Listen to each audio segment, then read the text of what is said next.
പ്രിയ യേശുക്രിസ്തുവിന്റെ സ്നേഹത്തെ അറിയിക്കുന്നു. നമുക്ക് ദൈവത്തിന്റെ ചിന്തകളെല്ലാം കൂട്ടായ്മകളിലും ആഴമായി നൽകി തരുന്നു. അത് കർത്താവിന്റെ സ്നേഹത്തെ ഓർത്ത് ദൈവത്തിന് നന്ദി അറിയിക്കുന്നു. ഇന്ന് ഈ രാത്രിയിലും ദൈവപരാളമായിട്ട് അനുഭവിക്കാനും ദൈവജനത്തിന്റെ മർമ്മങ്ങളെ ഗ്രഹിപ്പാനും ദൈവികാലോചനകളെ നമുക്ക് നമ്മുടെ പ്രായോഗിക ജീവിതത്തിൽ വാസ്തവമായും ഉൾക്കൊണ്ടുകൊണ്ട് നമുക്ക് അനുഗ്രഹിക്കപ്പെടുക നയിപ്പാൻ കർത്താവ് നമ്മളെല്ലാവരെയും സഹായിക്കുമാറാകട്ടെ.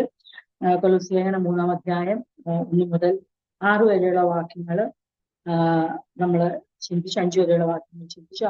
5, 6 ഈ വക നിമിത്തം ദൈവകോപാനുസരിച്ച് വരുന്നു. എന്താണ് ദൈവകോപം കടന്നു വരാനുള്ള ആ ജീവിത രീതി, നമ്മളെങ്ങനെ ആകരുത് എന്നുള്ളതാണ് നമ്മൾ ന്യൂ ലൈഫിനെ കുറിച്ച് freedom from rules and new life in Christ, ചട്ടങ്ങളിൽ നിന്നുള്ള പ്രമാണങ്ങളിൽ നിന്നുള്ള ആ സ്വാതന്ത്ര്യവും ക്രിസ്തുയേശുവിലുള്ള നവ ജീവിതം, പുതിയ ജീവിതം എങ്ങനെ ആകണം എന്ന് പറയുന്നതിന് മുമ്പ് എങ്ങനെ ആകരുത് എന്നുള്ളത് ആദ്യം നമ്മൾ ചിന്തിക്കുന്ന ഇപ്പൊ അതാണ് ചിന്തിച്ചുകൊണ്ടിരിക്കുന്നത്. പ്രധാനമായിട്ട് നമ്മൾ കൊലോസ്യത്തിൽ ചിന്തിക്കുന്ന 3 കാര്യങ്ങളിലെ 3-ാമത്തെ പോയിന്റിലാണ് നമ്മളിപ്പോൾ നിൽക്കുന്നത്. ഞാൻ ഓൾറെഡി അത് പല ക്ലാസ്സുകളിൽ ആവർത്തിച്ച് ഞാൻ പറഞ്ഞിരുന്നു. ഒന്ന്, നമ്മൾ ക്രിസ്തുവിന്റെ പരമ അധികാരത്തിലുള്ള നമ്മുടെ പൂർണ്ണ ആശ്രയം. 2, ക്രിസ്തുവിന്റെ പര്യാപ്തതയിലുള്ള പൂർണ്ണ ആശ്രയം. ഇവ രണ്ടും ക്രിസ്ത്യ ജീവിതത്തിൽ വളരെ അത്യന്താപേക്ഷിതമായി നമ്മൾ മനസ്സിലാക്കേണ്ട കാര്യങ്ങളാണ്. ഒന്ന്, ജീസസ് സുപ്രീമസി ആൻഡ് അതോറിറ്റി, യേശുവിന്റെ പരമാധികാരവും യേശുവിന്റെ ഔന്നിത്യവും. 2, സഫിഷ്യൻസി ഓഫ് ക്രൈസ്റ്റ്, യേശുവിന്റെ ക്രിസ്തുയേശുവിലുള്ള പര്യാപ്തത. 3-ാമത്തെയാണ് നമ്മൾ ചിന്തിക്കുന്നത് setting one's mind on things above, ഉയരത്തിലേക്കുള്ളതിലേക്ക് നമ്മുടെ മനസ്സ് കേന്ദ്രീകരിക്കുക. ഇത് ആദ്യത്തെ കാര്യങ്ങൾ രണ്ടും അപ്പോസ്തലനായ പൗലോസ് ഫോൾസ് ടീച്ചിങ്സിനെതിരെ, ദുരുപദേശങ്ങൾക്കെതിരെ ശക്തമായി ആഞ്ഞടിച്ചുകൊണ്ട് അതിന് കൊടുക്കുന്ന മറുപടിയാണ് കർത്താവായ യേശുവിന്റെ ഔന്നിത്യത്തെ എടുത്തു കാട്ടിക്കൊണ്ടും യേശുവിനുള്ള പര്യാപ്തത ഉയർത്തിക്കൊണ്ടും കാണിച്ചുകൊണ്ടുമാണ് ഈ ദുരുപദേശങ്ങളെ എതിർത്തത്. അതുകൊണ്ട് ക്രിസ്തുയേശുവിൽ നമ്മൾ പരിപൂർണരായിരിക്കുന്നുള്ളതും ക്രിസ്തുയേശുവിന്റെ ഔന്നിത്യത്തിന്റെ മുകളിൽ മറ്റാരുമില്ല, ഒന്നുമില്ല, അവൻ സകലത്തിനു മീതെയുള്ളവൻ എന്ന് പറഞ്ഞുകൊണ്ട് മറ്റെല്ലാ തത്വജ്ഞാനങ്ങളെയും എല്ലാ യഹൂദ മത ആചാരങ്ങളെയും നിയമ അനുസരിച്ചുള്ള നിയമ സിദ്ധാന്തങ്ങളെയും നിഗൂഢതാവാദത്തെയും കഠിന വ്രതത്തിലൂടെ നേടിയെടുക്കുന്ന വിശുദ്ധിയെല്ലാം ഖണ്ഡിക്കത്തക്ക രീതിയിൽ അപ്പോസ്തലൻ ക്രിസ്തുയേശുവിനെ ഉയർത്തി. ആ ഭാഗങ്ങളാണ് നമ്മൾ കഴിഞ്ഞ ചില നാളുകളായി ചിന്തിച്ചുകൊണ്ടിരുന്നത്. ഇപ്പോൾ നമ്മൾ ചിന്തിച്ചുകൊണ്ടിരിക്കുന്ന ഭാഗം ഇതാണ്, setting one's mind on things above, ഉയരത്തിലുള്ളതിലേക്ക്. അതേ, ദൈവവൈദ്യൽ രക്ഷിക്കപ്പെട്ട ദൈവവൈദ്യന്റെ ശ്രദ്ധ കേന്ദ്രീകരിക്കുക. കർത്താവായ യേശു ക്രിസ്തുവിലുള്ള ആ പൂർണ്ണമായ ആശ്രയം, അവന്റെ പരമ അധികാരത്തിലും ഔന്നിത്യത്തിലുമുള്ള ആശ്രയവും അവന്റെ പര്യാപ്തതയിലുള്ള പൂർണ്ണ വിശ്വാസവും ആശ്രയവും, അതോടൊപ്പം തന്നെ ക്രിസ്തു എവിടെ ഇരിക്കുന്നുവോ അവിടേക്ക് നമ്മുടെ കണ്ണുകള്, ക്രിസ്തുവിൽ നമ്മൾ അവന്റെ എന്ത് കണ്ടെത്തി? ഔന്നിത്യവും. ക്രിസ്തുവേശു നമ്മൾ പര്യാപ്തതയും കണ്ടെത്തി. ഇനി ക്രിസ്തു എവിടെ ഉപവിഷ്ടനായിരിക്കുന്നു ആ സ്ഥലത്തേക്കുള്ള നമ്മുടെ കണ്ണുകൾ ഉയർത്തിക്കൊണ്ടുള്ള ആ ജീവിതം, നമ്മുടെ ക്രിസ്തുയേശുവിൽ നമ്മുടെ ഹൃദയങ്ങളെ പൂർണ്ണമായും നമ്മൾ സമർപ്പിച്ചുകൊണ്ടും ക്രിസ്തുയേശുവിനെ എവിടേക്ക് ദൈവം ഉയർത്തി, എവിടെയാണ് ക്രിസ്തു വസിക്കുന്നതെന്നുള്ള വ്യക്തമായ ബോധ്യം നമ്മുടെ ജീവിതത്തിൽ ഉണ്ടാകേണ്ടതാണ് അപ്പോസ്തലൻ പറയുന്നത്. ആകയാൽ നിങ്ങൾ ക്രിസ്തുവിനോട് ഉയർത്തെഴുന്നേറ്റിരിക്കുന്നു എങ്കിൽ ക്രിസ്തു ദൈവത്തിന്റെ വലത്തുഭാഗത്തിരിക്കുന്നതുമായ ഉയരത്തിലുള്ളത് അന്വേഷിക്കും. ഭൂമിയിലുള്ളതല്ല, ഉയരത്തിലുള്ളത് തന്നെ ചിന്തിപ്പീൻ. നിങ്ങൾ മരിച്ചു, നിങ്ങളുടെ ജീവൻ ക്രിസ്തുവിനോട് ദൈവത്തിൽ മറഞ്ഞിരിക്കുന്നു. നമ്മുടെ ജീവനായ ക്രിസ്തു വെളിപ്പെടുമ്പോൾ നിങ്ങളും അവനോട് തേജസ്സിൽ വെളിപ്പെടും. നമ്മുടെ ജീവിതത്തില് ഏറ്റവും വലിയൊരു ഉറപ്പും ഒരു കോൺഫിഡൻസ് ആൻഡ് അഷ്വറൻസ് ആണ് ഉയർത്തെഴുന്നേറ്റ ദൈവമക്കൾ, വീണ്ടെടുക്കപ്പെട്ട് ക്രിസ്തുയേശുവിനോട് ചേർന്ന ആ ദൈവമക്കളുടെ ഏറ്റവും വലിയ പ്രത്യാശയാണ് ഞങ്ങളുടെ ആ ജീവിതം, വെളിപ്പെടാനുള്ള ജീവിതം ഇപ്പൊ ക്രിസ്തുവിനോടുകൂടെ ദൈവത്തിൽ മറഞ്ഞിരിക്കുകയാണ്. അത് നമ്മുടെ ജീവനായ ക്രിസ്തു വെളിപ്പെടുമ്പോൾ നമ്മളും അവനോട് തേജസ്സിൽ വെളിപ്പെടും. എന്നാൽ ഇപ്പോൾ അങ്ങനെ വെളിപ്പെടുവാൻ പോകുന്ന ഭാവികാല മഹത്വപൂർണമായ നിത്യജീവിതത്തെ പ്രത്യാശിച്ചുകൊണ്ട് തന്നെ ഇപ്പോഴുള്ള വർത്തമാനകാല ജീവിതത്തിൽ ഈ സർവശക്തനായ നമ്മുടെ കർത്താവിന്റെ നിലവാരത്തിനൊത്തവണ്ണം, സ്റ്റാൻഡേർഡിനൊത്തവണ്ണം ഉള്ള ഒരു അനുഗ്രഹിക്കപ്പെട്ട ജീവിതം എങ്ങനെ നയിക്കണം, അതെങ്ങനെ ആകരുത്, വിവണ്ണമാകരുത്, വിവണ്ണമായിരിക്കണം എന്നുള്ള പ്രായോഗിക തലമാണ് ഇപ്പോൾ നമ്മൾ ചിന്തിച്ചുകൊണ്ടിരിക്കുന്നത്. വെളിപ്പെടുവാനുള്ള തേജസ്സിനെ മുന്നിൽ വെക്കുമ്പോൾ തന്നെ നമുക്ക് ഈ ഭൂമിയിൽ കർത്താവായ യേശുവിലൂടെ ലഭിച്ച അനുഗ്രഹിക്കപ്പെട്ട ക്രിസ്തീയ ജീവിതം എങ്ങനെ വെളിപ്പെടുത്തണം, ക്രിസ്തുവിൽ മറിഞ്ഞിരിക്കുന്ന ജീവിതം അത് വെളിപ്പെടുത്തുവാൻ പൂർണ്ണമായി ആര് അതിന്റെ ഉത്തരവാദിത്തം എടുത്തിരിക്കുകയാണ്? കർത്താവിന്റെ ഉത്തരവാദിത്തം എടുത്തിരിക്കുകയാണ്. കർത്താവ് തന്റെ വരവിൽ അത് വെളിപ്പെടുത്തുക തന്നെ ചെയ്യും. ഇനി നമുക്ക് ദൈവത്തോടുള്ള ഉത്തരവാദിത്തമാണ് ഈ ചിന്തിക്കുന്നത്. വീണ്ടെടുക്കപ്പെട്ട ഉയർത്തെഴുന്നേറ്റ ദൈവമക്കൾ, അവർക്ക് ഈ ഭൂമിയിൽ അവരെ വീണ്ടെടുത്ത ദൈവത്തോടൊരു ഉത്തരവാദിത്തം ഉണ്ട്, അവർ ചെയ്തെടുക്കേണ്ട ഒരു റെസ്പോൺസിബിലിറ്റി ഉണ്ട്. അതെന്തെന്ന് ചോദിച്ചാൽ, ദൈവത്തിന് മഹത്വം കൊടുക്കുന്ന, ദൈവത്തിന്റെ നാമത്തിന് അതേ മഹിമ കൊടുക്കുന്ന അനുഗ്രഹിക്കപ്പെട്ട ഒരു ജീവിത ശൈലി, സ്വഭാവ രൂപീകരണത്തിലൂടെ, രൂപാന്തരത്തിലൂടെ വാർത്തെടുത്ത് ഈ ലോകത്തിൽ ദൈവത്തിന് കൊള്ളാവുന്ന മക്കളായി ജീവിക്കും. വക്രതയും കോട്ടമുള്ള തലമുറയിൽ ദൈവത്തിന്റെ നിഷ്കളങ്ക മക്കൾ എങ്ങനെയാകണം? ഇതാണ്, അതായത് what is true ethical Christian living. ഇതാണ് ഇത് കർത്താവായ യേശുവിൽ അടിസ്ഥാനമാക്കിയാണ് നമ്മൾ ചിന്തിക്കുന്നത്. പരസ്പരം നോക്കിയല്ല പുതുജീവിതം നയിക്കുന്നത്. ഒരാളെ താരതമ്യം ചെയ്തിട്ട് ആളെക്കാൾ ഞാൻ മെച്ചമാണല്ലോ, എനിക്ക് ആളെക്കാൾ ക്ഷമയുണ്ടല്ലോ, ഞാൻ ഇന്ന കാര്യങ്ങളിലൊക്കെ എനിക്ക് കുറച്ചുകൂടെ സഹിഷ്ണുതയുണ്ടല്ലോ, ഞാൻ മറ്റൊരാളെ പോലെ അല്ല എന്ന് നമ്മൾ അവയവങ്ങൾ തമ്മിൽ താരതമ്യം ചെയ്തല്ല ഈ ന്യൂ ലൈഫ് ഇൻ ക്രൈസ്റ്റ് നയിക്കുന്നത്. മറിച്ച് ശിരസിലേക്ക് നോക്കിയാണ്, ക്രിസ്തുയേശു തന്നെ മാതൃകയായിക്കൊണ്ട് ക്രിസ്തുയേശുവില് പൂർണ്ണമായ ആശ്രയം വെച്ചുകൊണ്ട് തെറ്റും ശരി അവിടെ നിന്ന് കണ്ടെത്തിയാണ് നമ്മൾ ഈ ജീവിതം നയിക്കേണ്ടത്. അല്ലാതെ പരസ്പരം നോക്കിയിട്ട് തെറ്റും ശരിയും കണ്ടെത്തിയാൽ ഒരിക്കലും ക്രിസ്തു ആഗ്രഹിക്കുന്ന ജീവൻ നമുക്ക് നയിക്കാൻ കഴിയത്തില്ല. ഇത് എന്തുവാണ്?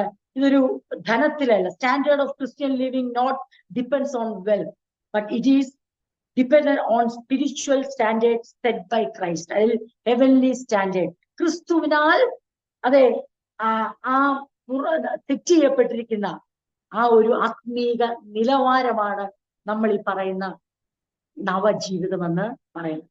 അത് മറ്റൊരു വസ്തുവകകളുടെയോ സമ്പത്തിന്റെയോ ആരോഗ്യത്തിന്റെയോ സൗന്ദര്യത്തിന്റെയോ അല്ലെങ്കിൽ രക്ഷിക്കപ്പെട്ടു കഴിഞ്ഞ ഒരാളെ ദൈവം മാനിച്ചു എന്ന് പറയുന്ന ഇന്നീ കാണുന്ന പലരും പറഞ്ഞു വെക്കുന്ന ആ നിലവാരമല്ല നമ്മൾ ഈ പഠിക്കുന്ന നവജീവിതം എന്ന് ദയവായി ഈ സമയത്ത് ഞാൻ ഓർപ്പിക്കുകയാണ്.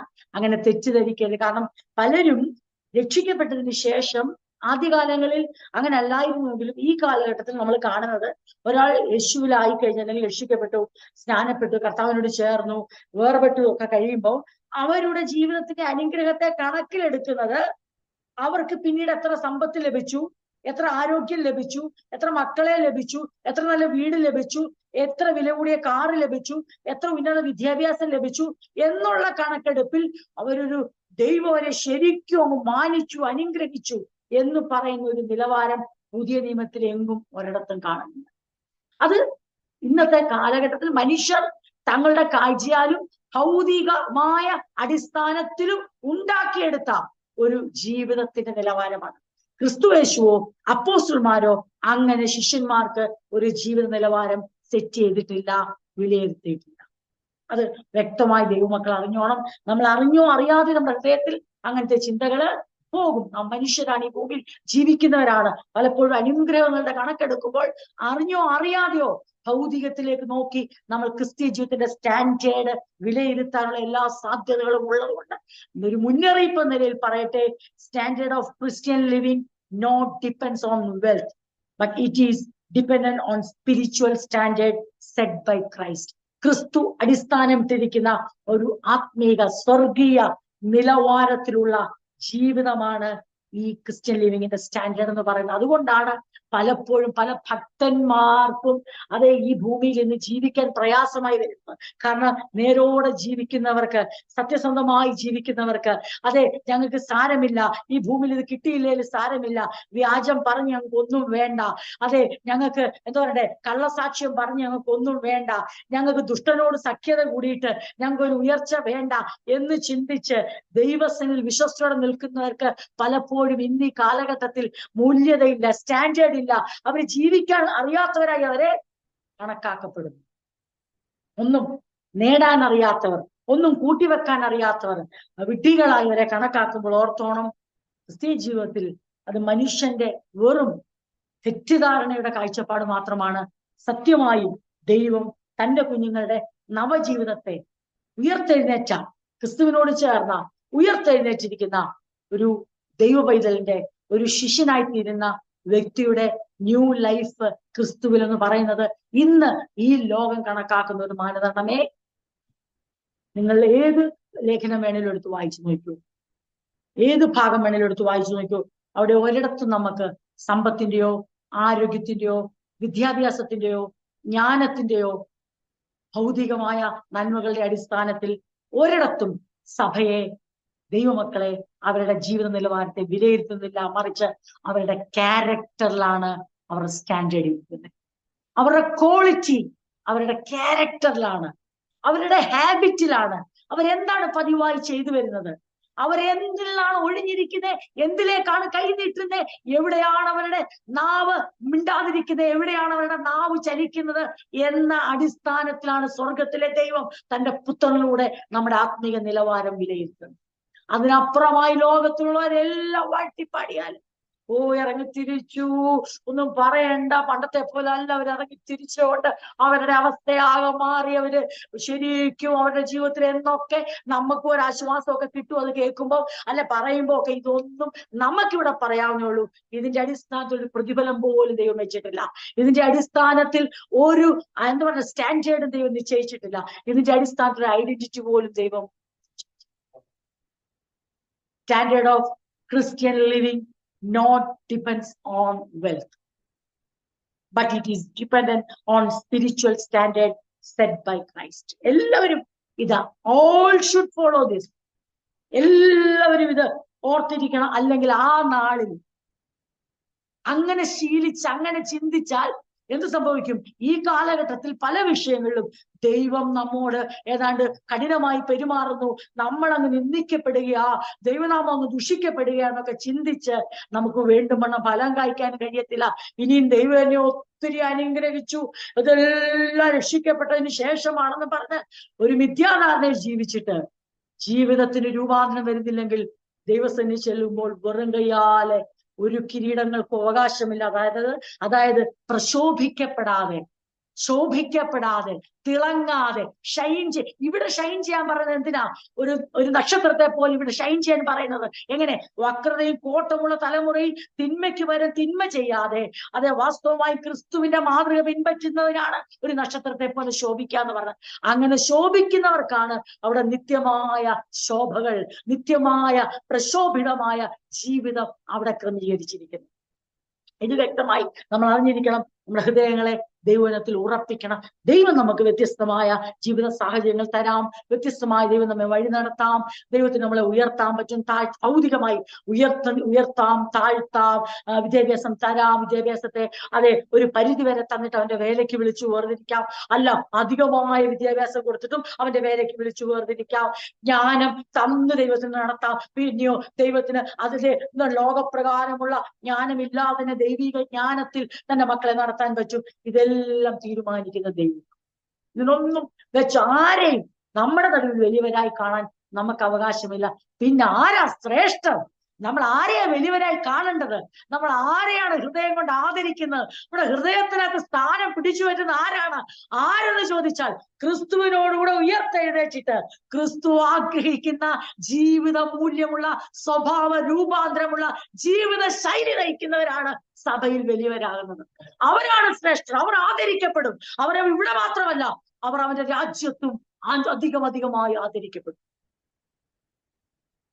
സ്വന്തം വികാരങ്ങൾക്കനുസരിച്ച് പ്രതികരിക്കാതെ, തങ്ങളുടെ ഉള്ളിൽ നമ്മൾ കഴിഞ്ഞ ആഴ്ച ചിന്തിച്ച പോലെ നമ്മുടെ ഉള്ളിൽ പതിയിരിക്കുന്ന ചെടിക അഭിലാഷങ്ങൾക്കനുസരിച്ച് ശരീരത്തിന്റെ അവയവങ്ങളെ വിട്ടുകൊടുക്കാതെ, മനസ്സിനെ വിട്ടുകൊടുക്കാതെ, വീണ്ടെടുക്കപ്പെട്ട ആത്മാവിന്റെ വില മനസ്സിലാക്കി അത് ക്രിസ്തുവിൽ മറഞ്ഞിരിക്കുകയാണ്. ക്രിസ്തു വെളിപ്പെടുമ്പോഴാണ് ആ വീണ്ടെടുക്കപ്പെട്ട ആത്മാവിന് എന്ത് കിട്ടുന്നത്? വീണ്ടെടുക്കപ്പെട്ട ശരീരം കിട്ടി, അത് പ്രത്യക്ഷമാകുന്നത്. അതുവരെ എന്തു വേണം? ഈ ഉള്ളിൽ പതിയിരിക്കുന്ന ചെടിക അഭിലാഷങ്ങളെ പൂർണ്ണമായി നിർജീവമാക്കിക്കൊണ്ട് ദൈവത്തിന് പ്രസാദമുള്ള ജീവൻ നയിക്കുന്ന ക്രിസ്തുയേശുവിന്റെ ആ നിലവാരമുള്ള ആ ഹയർ സ്റ്റാൻഡേർഡുള്ള ജീവിതം നയിക്കുന്നവരാണ് ഇവിടെ വാസ്തവമായി ദൈവത്തിന്റെ ദൃഷ്ടിയിൽ വിലയേറിയരും മാന്യരും. അവർക്കാണ് സ്വർഗത്തിൽ ധാരാളമായ പ്രതിഫലം. എന്റെ വികാരങ്ങൾ മുറിപ്പെട്ടപ്പോൾ, എന്നെ വ്രണപ്പെടുത്തിയപ്പോൾ, എന്റെ ജീവിതത്തിന്റെ ആഗ്രഹങ്ങളെ തടുത്തപ്പോൾ ഞാൻ അതിനെ താങ്ങാൻ പറ്റാത്ത ഒരാളാണെങ്കിൽ, എന്റെ വ്യക്തിപരമായ ഓരോ വിഷയങ്ങൾ നിമിത്തം ഞാൻ തളർന്നു പോകുന്ന ഒരാളാണെങ്കിൽ, എല്ലാ കാര്യങ്ങളിലും ഞാൻ ക്രിസ്തുയേശുവിന്റെ മനോഭാവത്തിലേക്ക് നീങ്ങാതെ സ്വന്തമായ കാര്യങ്ങളെ ശ്രദ്ധ കേന്ദ്രീകരിച്ചുകൊണ്ട് ഇച്ഛാഭംഗങ്ങൾ സംഭവിക്കുമ്പോൾ, ആരെങ്കിലും എന്നെ മുറിപ്പെടുത്തുമ്പോൾ, എനിക്ക് വ്രണപ്പെടുമ്പോൾ, എനിക്ക് പ്രതീക്ഷിക്കാത്ത കാര്യങ്ങളെ അഭിമുഖീകരിക്കേണ്ടി വരുമ്പോൾ, അവിടെയൊക്കെ ഞാൻ എന്താ പറയുക, ദൈവത്തിന്റെ ഹിതത്തിനനുസരിച്ച് ചിന്തിക്കാതെ പിന്നെയോ എന്റെ ഇഷ്ടങ്ങൾക്കനുസരിച്ച് ഞാൻ പ്രതികരിച്ചാൽ അവിടെ ഒരിക്കലും എനിക്കൊരു സാക്ഷ്യവും ലഭിക്കത്തില്ല. മറ്റാരും എങ്ങനെ വേണേലും നമ്മളെ കണ്ടോട്ട്, നമ്മുടെ ജീവിതത്തിന്റെ ഭൗതിക നിലവാരം വെച്ചിട്ട് ആർക്കും എങ്ങനെ വേണേലും നമ്മളെ വിലയിരുത്താം. ദൈവം അത് കണക്കാക്കത്തില്ല. പക്ഷേ ആ ദൈവം നോക്കുന്നത് നമ്മുടെ സ്വഭാവത്തിന്റെ നിലവാരം വെച്ച് ആര് നമ്മളെ വിലയിരുത്തിയാലും നമ്മൾ ശ്രേഷ്ഠരായിരിക്കണം, മാന്യരായിരിക്കണം. അവിടെ നമുക്ക് ക്രിസ്തീയ ജീവിതത്തിന്റെ ഏറ്റവും മഹത്തരമായ മേന്മയേറിയ അവസ്ഥ എന്ന് പറയുന്ന അതാണ്. അതിനായിട്ട് നമുക്ക് എല്ലാവർക്കും നമ്മളാൽ ആവോളം നമുക്ക് പരിശ്രമിക്കാം, പരിശുദ്ധാത്മാവിന് വിധേയപ്പെടാം, യേശുവിന്റെ കർത്തൃത്വത്തിന് നമുക്ക് കീഴ്പ്പെടാം. ആ പുതിയ മനുഷ്യൻ എഴുന്നേൽക്കും. ആഫ്റ്റർ ബാപ്റ്റിസത്തിലാണ് ന്യൂ പേഴ്സൺ എമർജസ്. ഉയർത്തെഴുന്നേൽക്കുക, ഒരു പുതിയ മനുഷ്യൻ എഴുന്നേറ്റ് വരികയാണ്. അപ്പൊ ക്രിസ്തുവാണ് ആ സ്റ്റാൻഡേർഡ് വെച്ചിരിക്കുന്നത്. If you have been raised with Christ, you are freed from earthly religious rules. അങ്ങനെ ക്രിസ്തുവിനോട് ഉയർത്തെഴുന്നേറ്റ ഒരാള് ഈ ഭൂമിയിലുള്ള മതപരമായ ചട്ടങ്ങളിൽ നിന്ന് ലഭിച്ചു? സ്വാതന്ത്ര്യം. ഈ ബാപ്റ്റിസത്തിലൂടെ എന്ത് സംഭവിച്ചു? ഡെത്തും സംഭവിച്ചു, യൂണിയൻ വിത്ത് ക്രൈസ്റ്റും സംഭവിച്ചു. യേശുവിനോടൊപ്പം നമ്മുടെ പഴയ മനുഷ്യൻ മരിക്കപ്പെടുക മാത്രമല്ല, യേശുവിനോട് നാം ചേർക്കപ്പെടുകയും. ഇത് ലോകത്തിന് മനസ്സിലാകത്തില്ല, പക്ഷെ ലോകത്തിന് ഒരു കാര്യം മനസ്സിലാവും. ഈ സ്നാനത്തിൽ കർത്താവിനോട് ചേർക്കപ്പെട്ടെന്നും എന്റെ പഴയ മനുഷ്യൻ ഞാൻ അടക്കി കേട്ടോ, എന്റെ പഴയ മനുഷ്യൻ ഞാൻ ഉരിഞ്ഞു കളഞ്ഞു, ഒരു പുതു മനുഷ്യനായി ഞാൻ എഴുന്നേറ്റിരിക്കുന്നു എന്ന് ലോകത്തിന്റെ മുമ്പിൽ ഈ ആത്മീകമായ അല്ലെങ്കിൽ ഈ ദൈവശാസ്ത്രം, ആ തിയോളജി, വാസ്തവമായിട്ടും അവിടെ സംഭവിച്ച ദൈവിക മർമ്മം നാം വെളിപ്പെടുത്താൻ ശ്രമിച്ചാൽ അത് മനുഷ്യന് മനസ്സിലാകത്തില്ല. പക്ഷേ മനുഷ്യന് ഒരു കാര്യം മനസ്സിലാകും, നമ്മുടെ പഴയ സ്വഭാവം മാറി നാം ക്രിസ്തുവിന്റെ സ്വഭാവത്തെ പ്രതിഫലിപ്പിക്കുമ്പോൾ അവർക്ക് മനസ്സിലാകും, ഇവനിൽ എന്തോ സംഭവിച്ചു, ഇവളിൽ എന്തോ സംഭവിച്ചു. എന്റെ ജീവിതത്തിൽ കർത്താവ് എന്നിൽ ചെയ്ത രക്ഷാകരമായ വലിയ ദൈവപ്രവൃത്തിയെ, സുവിശേഷത്തെ ഞാൻ അറിയിക്കുമ്പോൾ തന്നെ എനിക്ക് എന്റെ ഐഡന്റിറ്റി തെളിയിക്കുവാൻ അതും പര്യാപ്തമല്ല. പിന്നെയോ ക്രിസ്തുവിലുള്ള എന്റെ വ്യക്തിത്വം വെളിപ്പെടുന്നത് എപ്പോഴെന്ന് ചോദിച്ചാൽ ക്രിസ്തുവിന്റെ സ്വഭാവം എന്റെ ജീവിതത്തിലൂടെ വെളിപ്പെടുമ്പോഴാണ്. അപ്പോഴാണ് മനസ്സിലാകുന്നത് ഈ വ്യക്തിക്ക് ക്രിസ്തുവായിട്ട് എന്തോ ബന്ധം ഉണ്ട്. ക്രിസ്തുവിനോട് ചേർന്നൊക്കെ പണ്ട് പറഞ്ഞ് കേട്ടിട്ടുണ്ട്, പക്ഷെ ഒന്നും മനസ്സിലായില്ല. കാരണം ക്രിസ്തുവിനോട് ചേർന്ന് മരിച്ചെന്ന് പറഞ്ഞിട്ട് പഴയ സ്വഭാവം, പഴയ ദേഷ്യം, പഴയ ചീട്ടുകളി, പഴയ മദ്യപാനം, പഴയ ദുർനടപ്പ്. പോകുന്നത് എവിടാ? പെന്തിക്കോസ്ത് ചർച്ചിലാണ് പോകുന്നത്. സ്നാനപ്പെട്ടെന്നും പറയുന്നു, ക്രിസ്തുവിനോട് ചേർന്ന് പറഞ്ഞു. പക്ഷെ ഇപ്പോഴും ഒരു പ്രശ്നം വന്നാൽ അടിക്കാൻ എഴുന്നേൽക്കും. ഇപ്പോഴൊരു വിഷയം വന്നാൽ വായിന്ന് ദൂഷണം വരും, അശ്ലീല വർത്താനം വരും. അപ്പൊ കൂട്ടുകാർക്കൊന്നും മനസ്സിലാകുന്നില്ല, നാട്ടുകാർക്കൊന്നും മനസ്സിലാകുന്നില്ല. നാം അവകാശപ്പെടുന്നുണ്ട് ക്രിസ്തുവിനോട് ചേർന്ന്, നാം അവകാശപ്പെടുന്നുണ്ട്. എന്തിനാണെന്നറിയോ? ഞങ്ങൾ ക്രിസ്തുവിനോട് ചേർന്ന് ഞങ്ങളുടെ പഴയ മനുഷ്യൻ അവിടെ അടക്കപ്പെട്ടു. അപ്പൊ അവര് പിന്നിതാ ഈ നിൽക്കുന്നു, അതേ ആള് തന്നെ. പഴയ ആള് തന്നെ. ഏത് വിഷയം വന്നാലും ആ പഴയ പെരുമാറ്റം, ആ പഴയ ദേഷ്യം, ആ പഴയ അസൂയ. പക്ഷെ അവകാശപ്പെടുന്നത് പഴയ മനുഷ്യൻ അടക്കപ്പെട്ടു. അവകാശപ്പെടുന്ന ക്രിസ്തുവിനോട് ചേർന്നു. ക്രിസ്തുവിനോട് ചേർന്നിട്ട് ഇന്ന് നിമിഷം വരെ ക്രിസ്തുവിന്റെ ഒരു ക്വാളിറ്റി കാണുന്നില്ലെങ്കിൽ നമ്മൾ ഈ പറയുന്ന ദൈവിക മർമ്മം, രക്ഷയുടെ സന്തോഷം, അത് തികച്ചും എന്തോ പറയണ്ടേ, അത് പ്രവൃത്തിപഥത്തിലേക്ക് വരുത്തില്ല, മനുഷ്യനിലേക്ക് അത് കൈമാറാൻ കഴിയും. മാത്രമല്ല നാം ദൈവസനിൽ കുറ്റക്കാരാകുകയും ചെയ്യും. ദൈവനാമം നമ്മളിലൂടെ ദുഷിക്കപ്പെടുന്നെങ്കിൽ അതിന് നാം കണക്ക് കൊടുക്കേണ്ടി വരും. ദൈവനാമം നമ്മളിലൂടെ മഹത്വപ്പെടുന്നെങ്കിൽ നാം പ്രതിഫലം പ്രാപിക്കുക തന്നെ ചെയ്യും. നമ്മളിലൂടെ ദൈവനാമം ദുഷിക്കപ്പെടുന്നു എങ്കിൽ ഞായറാഴ്ച വേർപെട്ട സഭയിൽ സഭായോഗം കൂടിയിട്ട് തിങ്കളാഴ്ച വീതിയിൽ കലഹിക്കുകയോ കൂട്ടുകാരോടൊപ്പം മദ്യപിക്കുകയോ നാട്ടുകാരോടൊപ്പം ദൈവവചനത്തിന് വിരുദ്ധമായ ചടങ്ങുകളിൽ പങ്കെടുക്കുകയോ ദുഷ്ടന്മാരുടെ ആലോചന പ്രകാരം നടന്ന് പാപയുടെ വഴി നിന്ന് പരിഹാസീരിപ്പിടത്തിൽ ഇരുന്നിട്ട് ദൈവനാമം ദുഷിക്കപ്പെടുന്നു. നിന്നെ അതെ ക്രിസ്തുവിനോട് ചേർന്നൊരു വ്യക്തി എന്നവർ അറിയുകയും എന്നാൽ നിന്റെ ബാക്കിയുള്ള തിങ്കൾ തൊട്ട് ശനി വരെയുള്ള പ്രവർത്തികൾ അതിനോട് ഒരു നീതിയും പുലർത്താത്തതെങ്കിൽ ഇന്ന് രാത്രി കേട്ടോ, അതിന് നാം ദൈവത്തിൽ കണക്ക്. അതുകൊണ്ടാ ഇവിടെ പറയുന്ന 6-ാമത്തെ വാക്യം, ഈ വക നിമിത്തം ദൈവ കോപം അനുസരണം കെട്ടവരുടെ മേൽ വരുന്നു. ഈ വക നിമിത്തം, അതായത് നമ്മുടെ ഉള്ളിൽ പതിയിരിക്കുന്ന ജഡിക അഭിലാഷങ്ങളെ, ജഡിക വികാരങ്ങളെ, അതായത് ഭൂമിയിലുള്ള നമ്മുടെ അവയവങ്ങളെ, അതാണ് നമ്മൾ കഴിഞ്ഞ ആഴ്ച ചിന്തിച്ചത്.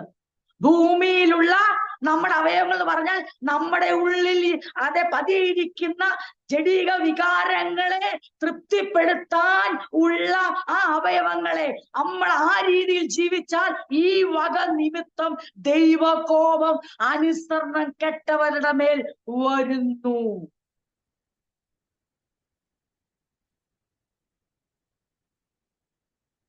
ഇത് മാറി മാറി ലേഖനത്തിൽ പറയുന്നുണ്ട്. ഈ വക, ഗലാത്യ ലേഖനത്തിൽ പറയുന്നു, ഈ വക പ്രവർത്തിക്കുന്നവർ ദൈവരാജ്യം അവകാശമാക്കത്തില്ല. ഇങ്ങനെ നിങ്ങൾ അതെ പാപത്തിൽ നിങ്ങൾ ജീവിക്കുന്നുവെങ്കിൽ നിങ്ങൾ മരിക്കും നിശ്ചയം. ഇതിന്റെ അർത്ഥം എന്തോ? ഇതിന്റെ എല്ലാ അർത്ഥം ദൈവകോപം നേരിടേണ്ടതായി വരും. നമുക്കറിയാം, വെളിപ്പാട് പുസ്തകത്തില് ഒരു വാക്യം നമ്മൾക്ക് വായിച്ചിട്ടുള്ള ഒരു ഭാഗമാണ്. 22-ാം അധ്യായത്തിൽ ഇങ്ങനെയാണ് അവിടെ എഴുതിയിരിക്കുന്നത്. വെളിപ്പാട് പുസ്തകം 22 ഈ ദൈവകോപത്തെ കുറിച്ച് പറയുമ്പോൾ കർത്താവ് പ്രതിഫലം അവന്റെ നാമോഹത്വത്തിന് വേണ്ടി ജീവിക്കുന്ന, തങ്ങളുടെ അങ്കിയെ വെടിപ്പാക്കി സൂക്ഷിക്കുന്നവർക്ക് അവന്റെ കയ്യിലിരിക്കുന്ന പ്രതിഫലത്തെ കുറിച്ച് പറയുകയും, ഒപ്പം 22 വെളിപ്പാട് പുസ്തകം 22-ാം അധ്യായം അതിന്റെ 14-ാം വാക്യത്തിൽ ഇങ്ങനെയാണ് പറയുന്നത്. അതിന്റെ 12-ൽ ഇങ്ങനെ പറയുന്നു, 22-ന്റെ 12 തൊട്ട്, ഇതാ ഞാൻ വേഗം വരുന്നു, ഓരോരുത്തനും അവൻ അവന്റെ പ്രവൃത്തിക്ക് അവർക്കുണ്ടായിരുന്ന ഈ ഭൂമിയിലെ സമ്പത്തും, ആ സമ്പത്തിനൊക്കെ ദൈവം കണക്കി വയ്ക്കുന്നത് അതിന്റെ കാര്യവിചാരത്തഞ്ചുണ്ട്. അല്ലാതെ നാട്ടില് എല്ലാ സെറ്റപ്പും ഉണ്ടായിരുന്നു, എല്ലാ കാര്യം ഇതിന് തക്കണമല്ല. പിന്നെയോ എപ്പോഴാണ് നമ്മൾ പ്രവർത്തിക്കുന്നത്? ഏതായാലും മരിച്ചു കഴിഞ്ഞാൽ പ്രവർത്തിക്കുന്ന എല്ലാവർക്കും അറിയാം. എല്ലാവർക്കും ഒരേ ജീവിച്ചിരിക്കുമ്പോൾ ഈ ജീവിച്ചിരിക്കുന്ന പ്രവർത്തിയുടെ എന്താ പറയുക, റീഡിങ് എപ്പോഴാണ് സ്റ്റാർട്ട് ചെയ്യുന്നത്? അവനോട് മരിച്ച് അടക്കപ്പെട്ട് ഉയർത്തെഴുന്നേറ്റുള്ള ആ നാള് തൊട്ടാണ് ഈ അതിന് മുമ്പുള്ള പ്രവൃത്തി കണക്കിടാൻ പറ്റത്തില്ല. കാരണം അത് നമ്മളെ ശിക്ഷാവിധിക്ക് യോഗ്യരാക്കിയ പ്രവൃത്തിയാണ്. അപ്പൊ അവനോട് മരിച്ച് അടക്കപ്പെട്ട് ഉയർത്തെഴുന്നേറ്റ ശേഷം നമ്മൾ എന്ത് ചെയ്യണം? We have to start a new life in Christ. ഒരു പുതിയ ജീവിതം ആരംഭിക്കണം. ആ പുതിയ ജീവിതം ആരംഭിച്ചിട്ട് പറയുകയാണ്, ഞാൻ വേഗം വരുന്നു. ഓരോരുത്തരും അവനവന്റെ പ്രവൃത്തിക്ക് തക്കവണ്ണം, അതായത് ഓരോരുത്തരും ക്രിസ്തുവിൽ നയിച്ച ആ പുതിയ നവമാനവന്റെ ജീവിതത്തിന് തക്കവണ്ണം കൊടുപ്പാൻ പ്രതിഫലം എന്റെ പക്കൽ ഉണ്ട്. ഞാൻ അൽഫയും ഒമേഗയും, ഒന്നാമനും ഒടുക്കത്തവനും ആദിയും അന്തവുമാകുന്നു. അടുത്തത് 14-ാം വാക്യം, ജീവന്റെ വൃക്ഷത്തിൽ തങ്ങൾക്ക് അധികാരം ഉണ്ടാകേണ്ടതിനും ഗോപുരങ്ങളിൽ കൂടി നഗരത്തിൽ കടക്കേണ്ടതിനും തങ്ങളുടെ വസ്ത്രം അലക്കുന്നവർ ഭാഗ്യവാന്മാർ. ജീവന്റെ വൃക്ഷത്തിൽ അധികാരം ഉണ്ടാകേണ്ടതിന്, ആ ജീവന്റെ വൃക്ഷത്തിലുള്ള അധികാരം ആർക്ക് നഷ്ടപ്പെട്ടിരുന്നു? ആദമിനും ഹൗവായ്ക്കും നഷ്ടപ്പെട്ടിരുന്നു. ഇനിയും എവിടേക്ക് നമ്മളെ കൊണ്ടുപോവുക? ജീവന്റെ വൃക്ഷത്തിന്റെ ഫലത്തിന് ഭക്ഷിപ്പാൻ തക്കവണ്ണം അധികാരമുള്ള ഒരു ജനതയെ വാർത്തെടുത്തോണ്ടിരിക്കുക. ആരിലൂടെ? ക്രിസ്തുവേശുവിലൂടെ, പരിശുദ്ധാത്മാവിലൂടെ വാർത്തെടുത്തോണ്ടിരിക്കുക. അവരോട് പറയുകയാണ്, നിങ്ങളോട് മാറി മാറി ഈ നവജീവിതം നയിക്കുക, പുതിയ ജീവിതം നയിക്കുക. ഈ വക നിമിത്തം ദൈവകോപം അനുസരണം കെട്ടവരുടെ മേൽ വരുന്നു. ഇനിയും നിങ്ങൾ പഴയ മനുഷ്യന്റെ സ്വഭാവ രീതിയെ പിന്തുടരുതെന്ന് മാറി മാറി പറയുന്നതിനെ ചോദിച്ചാൽ, പുതുജീവിതം നയിക്കുന്നവർക്ക് പ്രതിഫലം കൊടുക്കാൻ ഒരാൾ വേഗം വരുന്നു. അവരാരായിരിക്കും? അവർക്കുള്ള അധികാരം എന്തുവാ?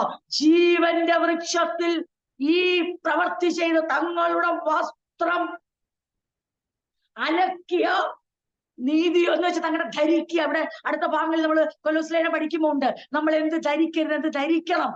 അപ്പൊ നമ്മൾ ക്രിസ്തുവിനെ ധരിച്ചവർ, ക്രിസ്തുവിന്റെ സ്വഭാവത്തോടുകൂടി ജീവിച്ചവർ, ആ വസ്ത്രം അലക്കുന്നവർ, അവർ അനുഗ്രഹിക്കപ്പെട്ടവർ എന്ന് പറഞ്ഞിട്ട് അടുത്ത് പറയുക, നായ്ക്കളും ക്ഷുദ്രക്കാരും ദുർനടപ്പുകാരും കൊലപാതകന്മാരും ബിംബാരാധികളും ഭോഷ്കിൽ പ്രിയപ്പെടുകയും അതിനെ പ്രവർത്തിക്കുകയും ചെയ്യുന്ന ഏവനും പുറത്തു തന്നെ. അപ്പോസ്തലനായ യോഹന്നാന് ആ ദർശനം കൊടുക്കുമ്പോൾ അപ്പോസ്തലനായ യോഹന്നാൻ കൊടുക്കുന്ന ആ ദൈവിക ദൂത് അദ്ദേഹം പ്രാപിച്ചിട്ട് പറയുകയാണ്, നായ്ക്കൾ. നമ്മൾ ഇത് വായിച്ചിട്ടുണ്ട്, ബിവെയർ ഓഫ് ഡോഗ്സ്. നമ്മൾ ലേഖനങ്ങളിൽ പഠിച്ചിട്ടുണ്ട്. ആരെയാ? ഈ ഹെറസിയെ, അല്ലെ?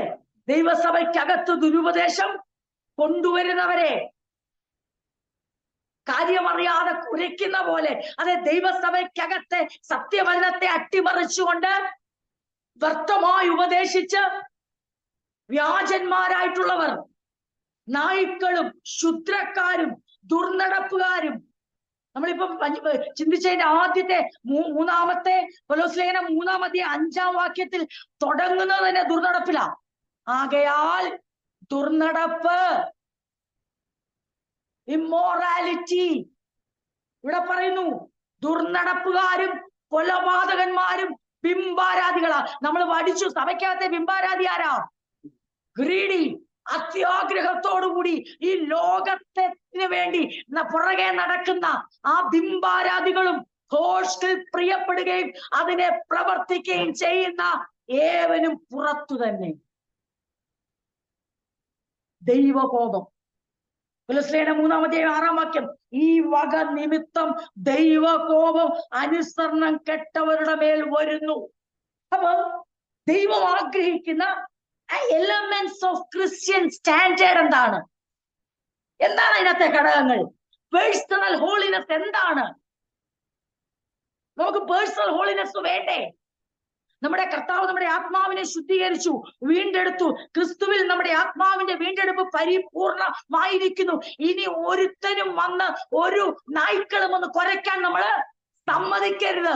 ഇതൂടെ ചെയ്താലേ, അതൂടെ ചെയ്താലേ, ഇതും കൂടെ പ്രവർത്തിച്ചാലേ, ഇങ്ങനൊക്കെ ചെയ്താലേ, ഈ നിയമങ്ങൾ ആചരിച്ചാലേ, ഇതൂടെ പറയുമ്പോൾ ആരെയും സമ്മതിക്കും. നാം പറയണം, ക്രിസ്തുവേശുവിലുള്ള ആ ഔന്നത്യത്തെ പൂർണ്ണമായി ഞങ്ങൾ ഉൾക്കൊള്ളുന്നു, അവനുള്ള പര്യാപ്തതയെ ഞങ്ങൾ പൂർണ്ണമായി വിശ്വസിക്കുന്നു.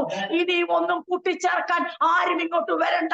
ഞങ്ങളുടെ ആത്മാവിന്റെ വീണ്ടെടുപ്പിലും ഞങ്ങളുടെ നിത്യജീവന്റെ അഷ്വറൻസിലും അതിനെ റിസർവ് ചെയ്തിരിക്കുന്നതിൽ ഞങ്ങൾക്ക് ഒരു സംശയം ഇല്ല. ഒരു ജ്ഞാനവാദികളെ ഞങ്ങൾ സമ്മതിക്കത്തില്ല, ഒരു എന്താ പറയണ്ടേ, ഒരു നിയമവാദികളെ ഞങ്ങൾ സമ്മതിക്കത്തില്ല, ഒരു തത്വജ്ഞാനികളെ ഞങ്ങൾ സമ്മതിക്കത്തില്ല. ഞങ്ങളെ മലിനപ്പെടുത്താൻ ഞങ്ങൾ ആരെയും സമ്മതിക്കത്തില്ല.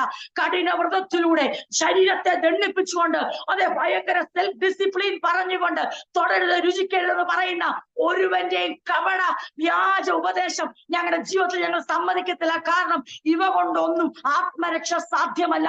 ഇവ കൊണ്ടൊന്നും നിത്യജീവനെ റിസർവ് ചെയ്യാൻ പറ്റത്തില്ല. ഇവയെല്ലാം ദൈവത്തിൽ കറപുരണ്ട തുണി പോലെ. എന്നാൽ ക്രിസ്തുവേശുവിലൂടെ ഞങ്ങൾക്ക് ലഭിച്ചത് അവന്റെ പരമയാഗത്തിലുള്ള പൂർണ്ണ വിശ്വാസത്താലും ഏറ്റുപറച്ചില്ലാലും അവന്റെ ഔന്നത്യത്തിലും അവന്റെ പര്യാപ്തയിലും ഞങ്ങൾ പൂർണ്ണമായും വിശ്വസിക്കുന്നു. അതുകൊണ്ട് ഞങ്ങളുടെ ആത്മാവിന്റെ വീണ്ടെടുപ്പ് സമ്പൂർണമായിരിക്കും. ഞങ്ങൾക്ക് എന്ത് റിസർവ് ചെയ്തിട്ടുണ്ട്? ക്രിസ്തു വെളിപ്പെടുമ്പോൾ ഞങ്ങളുടെ വീണ്ടെടുക്കപ്പെട്ട ആത്മാവിൽ മറഞ്ഞിരിക്കുന്നു.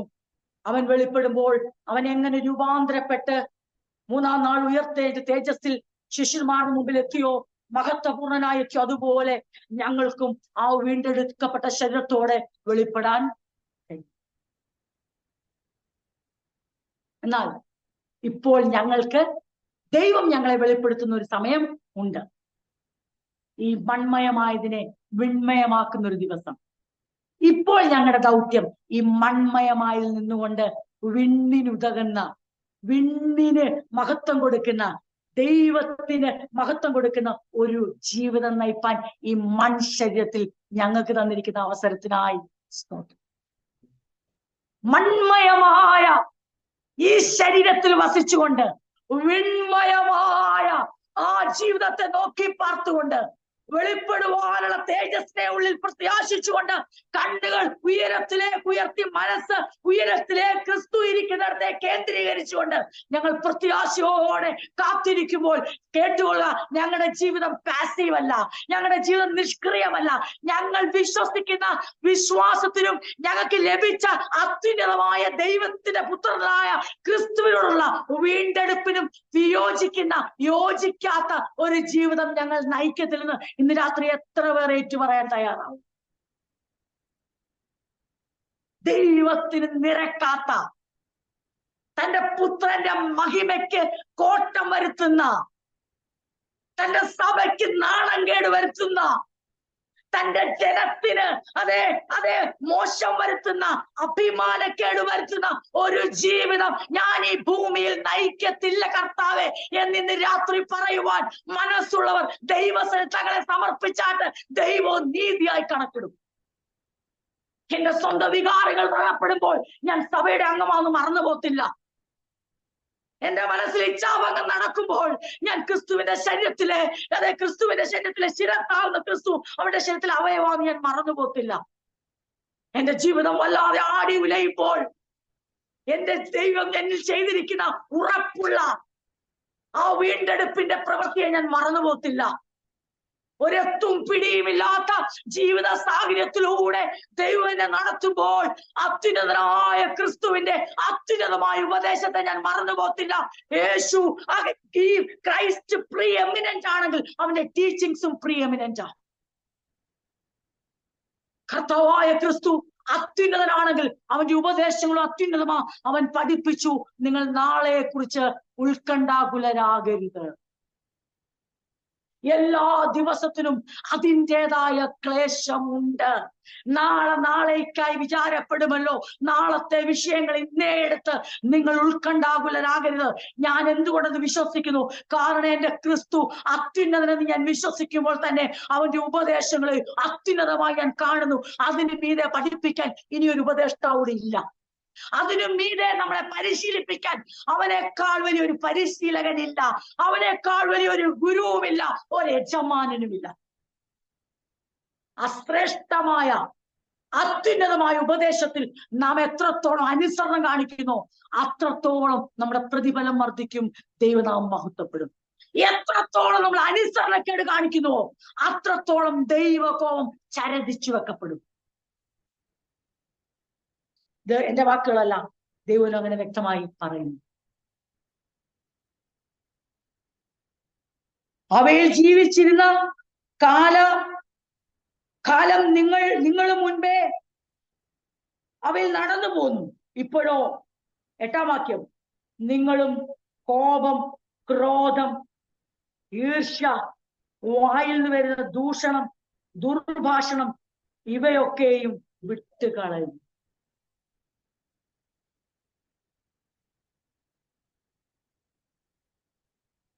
ഭൂമിയിലുള്ള അവയവങ്ങളെ മരിപ്പിപ്പി. അതായത് എന്താണ് ഭൂമിയിലുള്ള അവയവങ്ങളെ മരിപ്പിപ്പി എന്ന് പറഞ്ഞാൽ? നമ്മുടെ ഉള്ളിൽ പതിയിരിക്കുന്ന ജഡിക വികാരങ്ങളെ നിർജീവമാക്കുക. ഇപ്പൊ പറയുന്നു ഇവയൊക്കെയും വിട്ടുകളയും. ഈ ചിന്തിക്കുന്നത് നമ്മുടെ പേഴ്സണൽ ഹോളിനെസിനെ കുറിച്ചാണ്. ആത്മാവിന്റെ വീണ്ടെടുപ്പ് പ്രാപിച്ച, വിശുദ്ധീകരണം പ്രാപിച്ച ഒരു ദൈവവൈതലിന്റെ വ്യക്തിപരമായ വിശുദ്ധി എങ്ങനെയാണ് വാർത്തെടുക്കപ്പെടേണ്ടത്, എങ്ങനെയാണ് നമ്മൾ സാങ്ക്ടിഫൈ ചെയ്യപ്പെടേണ്ടത്, നമ്മുടെ ശുദ്ധീകരണം നടക്കണം. അതിന് തടസ്സമായി നിൽക്കുന്ന സ്വഭാവങ്ങളാണ് ഇതൊക്കെ. കോപം, ക്രോധം, ഈർഷ്യ, വായിൽ നിന്ന് വരുന്ന ദൂഷണം. എന്താ ദൂഷണം? സ്ലാൻഡർ എന്നാ പറഞ്ഞത്. അതായത് മറ്റുള്ളവരെ കുറിച്ച് ദോഷമായി സംസാരിക്കുക, നെഗറ്റീവായി സംസാരിക്കുക.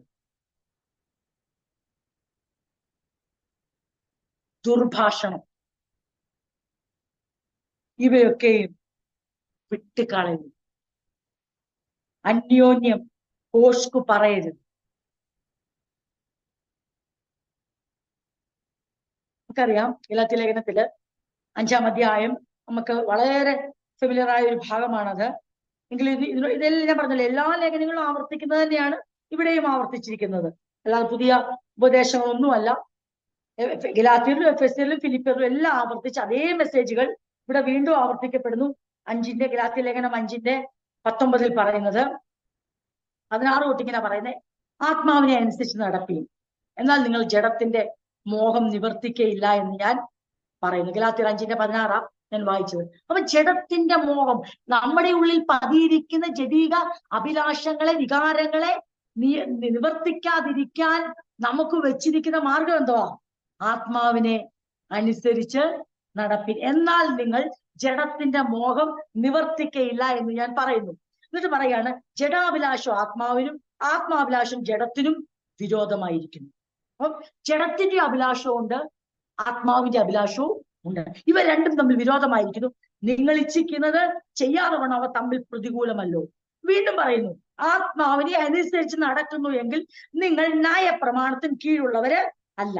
ഇനി ജഡത്തിന്റെ പ്രവൃത്തികളോ ദുർനടപ്പ്, അശുദ്ധി, ദുഷ്കാമം, വിഗ്രഹാരാധന, ആഭിചാരം, പക, പിണക്കം, ചാരശങ്ക, ക്രോധം, ഷാഠ്യം, ദ്വന്ദ്വപക്ഷം, ഭിന്നത, അസൂയ, മദ്യപാനം, വെറിക്കൂത്ത് മുതലായവ എന്ന് വെളിവാകുന്നു.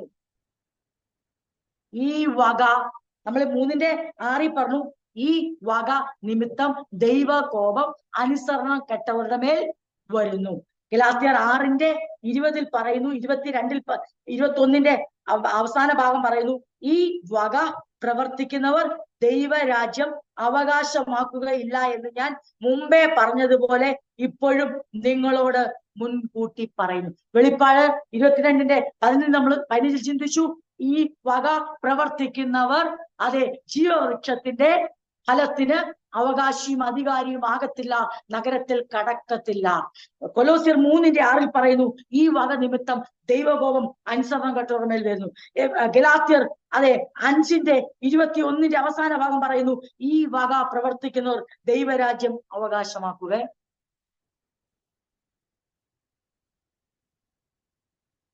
ഇനി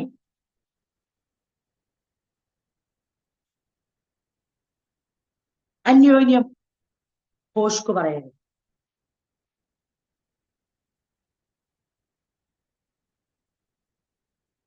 കാരണം we are renewed by the truth. We are redeemed by truth. നമ്മളെ വീണ്ടെടുത്തതും നമ്മളെ പുതുക്കത്തിലേക്ക് കൊണ്ടുവന്നതും സത്യത്തിലൂടെയാണ്. സത്യത്തിന്റെ വചനം, സത്യമായ ദൈവത്തിന്റെ വചനം, നേരുള്ള ദൈവത്തിന്റെ വചനം, മയമില്ലാത്ത ദൈവത്തിന്റെ വചനം, ആ സത്യമാർഗത്തിലൂടെയാണ് നമുക്ക് വീണ്ടെടുപ്പുണ്ടായതെങ്കിൽ നമ്മൾ ഓർത്തോണം, നാം സത്യമേ സംസാരിക്കാം. ഒരു വശത്ത് നാം പറയുന്നു സത്യമാർഗത്തിലാണ് ഞങ്ങൾ നടക്കുന്നത്, സത്യത്തിൽ ജീവിക്കണം, സത്യത്തിൽ നടക്കണം. വചനം വരുമ്പോൾ നമ്മളതെല്ലാം പറയും. ജീവിതം വരുമ്പോൾ നമ്മൾ പറയും ഇച്ചിരൊക്കെ കള്ളം പറയാതെ ആർക്കെങ്കിലും ജീവിക്കാൻ. വചനമാകുന്ന സത്യത്തെ ഹൈലൈറ്റ് ചെയ്യുന്ന, എംഫസൈസ് ചെയ്യുന്ന നമ്മൾ തന്നെ ജീവിതമാകുന്ന യാഥാർത്ഥ്യത്തിലേക്ക് വരുമ്പോൾ ഇത് തമ്മിൽ പൊരുത്തപ്പെടാതെ പോകുന്നു. സത്യത്തെ ഇന്ന് രാത്രി കേട്ടോണം, സത്യവചനത്താൽ നമ്മളെ വീണ്ടും ജനിപ്പിക്കുവാൻ ദൈവത്തിന് കഴിയുമെങ്കിൽ അതേ സത്യവചനത്താൽ ഹോഷ്കു പറയാൻ നമ്മളെ നടത്താൻ ദൈവത്തിന് കഴിയും. പക്ഷെ നമ്മൾ എന്തിന് തയ്യാറാകണം? അങ്ങനെ എൻ്റെ ദൈവത്തിന് നടത്താൻ എൻ്റെ ദൈവം പര്യാപ്തതയുള്ളവനാണ്, എൻ്റെ കർത്താവ് അതിന് മതിയായവനാണ് എന്ന് വിശ്വസിപ്പാനും എന്ന് അത് പൂർണ്ണമായ ഹൃദയത്തിൽ ഉൾക്കൊണ്ട് ആത്മാവിനെ അനുസരിപ്പാനും തയ്യാറാകുമ്പോഴാണ് ഇത് രണ്ടും ചേർന്ന് വരുന്നത്.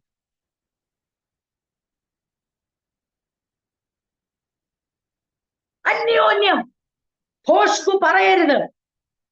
9-ാം വാക്യം, നിങ്ങൾ പഴയ മനുഷ്യനെ അവന്റെ പ്രവൃത്തികളോടുകൂടെ ഉരിഞ്ഞു കളഞ്ഞ് തന്നെ സൃഷ്ടിച്ചവന്റെ പ്രതിമ പ്രകാരം പരിജ്ഞാനത്തിനായി പുതുക്കം പ്രാപിക്കുന്ന പുതിയ മനുഷ്യനെ ധരിച്ചിരിക്കുന്നുവല്ലോ.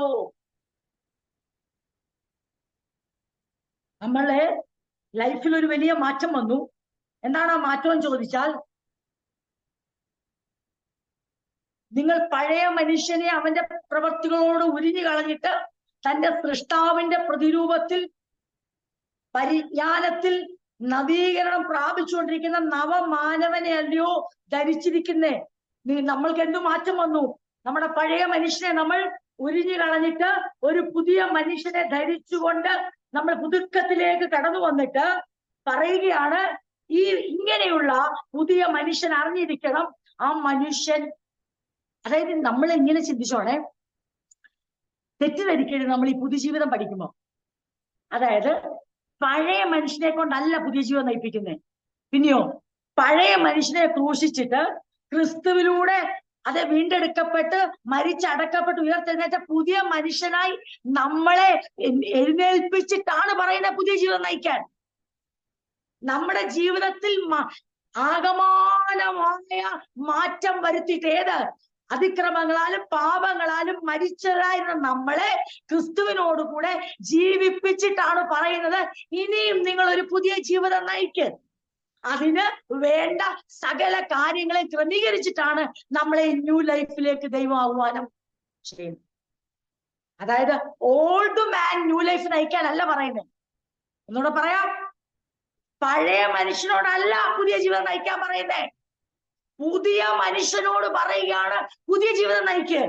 ഇതിപ്പം പഴയ മനുഷ്യൻ പുതിയ മനുഷ്യനാണോന്ന് ബോധം പോലും ഇല്ല. പുതിയ മനുഷ്യനാണെന്ന്, ഞാനൊരു പുതിയ വ്യക്തിയാ, എന്നിലേക്ക് ഒരു നവജീവൻ വന്നു, ഞാനൊരു പുതിയ ജീവിതത്തിന് ഉടമയായി എന്ന് പറയുമ്പോൾ, എന്റെ പഴയ മനുഷ്യനെ ഉരിഞ്ഞു കളഞ്ഞു എന്ന് പറയുമ്പോൾ അതിന്റെ അർത്ഥം നമ്മളൊരു പുതിയ മനുഷ്യനായി ഉയർത്തെഴുന്നേറ്റിരിക്കുന്നു. ആ മനുഷ്യനോടാ പറയുന്നത് നീ എന്ത് ചെയ്യണം? ഒരു പുതിയ ജീവിതം നയിക്കും. അല്ലാതെ പഴയ തുരുത്തിലേക്ക് പുതിയ വീഞ്ഞ് പകരുക അല്ല. നല്ലൊരു ജീവിതം നയിപ്പിച്ച് നമ്മളെ നമ്മളെ ഒന്ന് മോൾഡ് ചെയ്തെടുക്കുകയല്ല. കർത്താവ് നമ്മളിൽ വരുത്തിയ ആന്തരികമായ ആത്മീകമായ മാറ്റത്തിന്റെ അനന്തര ഫലമായ ബാഹ്യമായ മാറ്റത്തിലേക്ക് നമ്മളെ നയിക്കുക. അകത്തു മാറ്റം വന്നവൻ, അകത്ത് ജീവൻ വെച്ചവൻ, കെടാത്ത ബീജത്താലും ദൈവത്തിന്റെ ആത്മാവിനാലും വീണ്ടും ജനിച്ച ആ പുതിയ ശിശുവിനോടാ പറയുന്നത്, കമോൺ കമോൺ, നിങ്ങൾ തീർച്ചയായും നിങ്ങളുടെ ജീവിതത്തിൽ കഴിയും ഒരു പുതിയ ജീവിതം നയിക്കുവാൻ.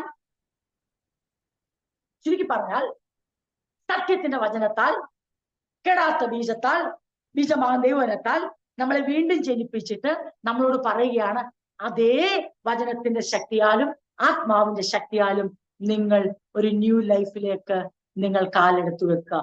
അവിടെ വേണ്ട എല്ലാ സഹായങ്ങളും കരുതലുകളും കൈത്താങ്ങലുകളും നിങ്ങൾക്ക് ആര് തരും? ആരാ നമ്മൾ ജനിച്ചപ്പം നടക്കാൻ നമ്മളെ പരിശീലിപ്പിച്ചത് ആരാ? ഈ ഭൂമിയിൽ നമ്മൾ ജീവിക്കാൻ തുടങ്ങിയപ്പോൾ, പിച്ച വെക്കാൻ തുടങ്ങിയപ്പോൾ, നമ്മൾ കൈയനക്കാനും കാലനക്കാനും നടക്കാനും ഒക്കെ തുടങ്ങിയപ്പോൾ ആരാ നമ്മളെ കൈപിടിച്ച് നടത്തിയത്?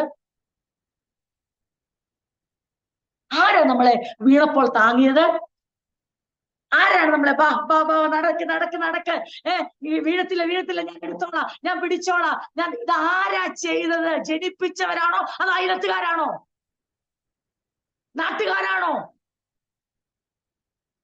ഒരു പുതിയ ശിശുവിനോട്, വീണ്ടും ജനിച്ച ഒരു കുഞ്ഞിനോട്, അമ്മയുടെ ഉദരത്തിൽ ഉരുവായി അതെ പൂർണ്ണ വളർച്ച പ്രാപിച്ച് പുറത്തെത്തിയ ഒരു കുഞ്ഞിനോട് അതിന്റെ പ്രായമനുസരിച്ച് ചലിക്കുവാൻ വേണ്ട, അതിന്റെ പ്രായമനുസരിച്ച് പ്രതികരിക്കുവാൻ വേണ്ട, അതിന്റെ പ്രായമനുസരിച്ച് പിച്ച വെക്കുവാൻ വേണ്ട സകല സഹായ ഹസ്തങ്ങളും നീട്ടിയത് ആരാ?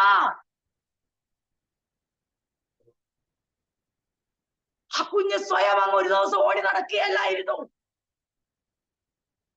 ഒരു ദിവസം, അതെ ഓരോ ദിവസവും ഞാൻ എപ്പോഴും പറഞ്ഞ പോലെ എങ്ങനെയാ ഗ്രോത്ത് സംഭവിക്കുന്നത്? വളർച്ച എപ്പോഴും ക്രമേണയാണ് സംഭവിക്കുന്നത്. പക്ഷെ ഒരു കാര്യം നിർബന്ധമാണ്, ജനിച്ച കുഞ്ഞ് അതെ പിച്ച വെക്കണം, പുതുജീവിതത്തിലേക്ക് പ്രവേശിച്ച കുഞ്ഞ് നടക്കണം, അതെ അതിന്റെ അത് കളിക്കണം, അത് മുന്നോട്ട് വരണം എന്നുള്ളത് ആഗ്രഹിച്ചുകൊണ്ട് അതിനെ ജനിപ്പിച്ച അപ്പനും അമ്മയുടെയും കണ്ണു മുഴുവനും ആ കുഞ്ഞിലാണെങ്കിൽ ഇന്ന് രാത്രി ദൈവമക്കൾ കേട്ടോ, കെടാത്ത ബീജത്താൽ ജനിപ്പിച്ചിട്ട് പരിശുദ്ധ ആത്മാവിനാൽ ജനിപ്പിച്ചിട്ട് നമ്മൾ തെറ്റിദ്ധരിക്കരുത്.